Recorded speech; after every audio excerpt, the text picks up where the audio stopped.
Guys, good morning. Nga pala may napansin pala akong kakaiba dito sa Pilipinas. Akala ko sa Japan lang mayroon.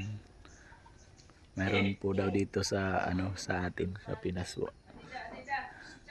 Mayroon po sa atin yung mga bulaklak sa kanila. Mayroon po pala dito. So guys, ayan guys. Ayan po yung sinasabi ko sa inyo. Ito po yung cherry blossom ng Pinas.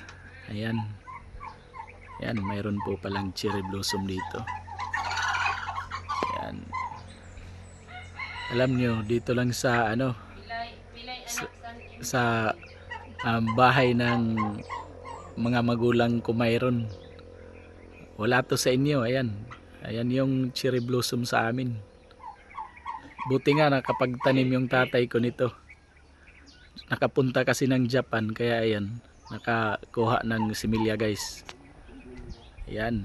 Ayan po yung cherry blossom sa amin. Sa mga may gusto pong magpalahi nito, PM na lang po. Ayan po.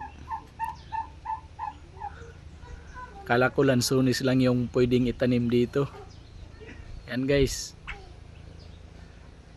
Mga pananim ng tatay ko, pati pala cherry blossom mayroon. Ayan, tingnan nyo guys. Nga naman. Ang gandang tingnan. Ayun.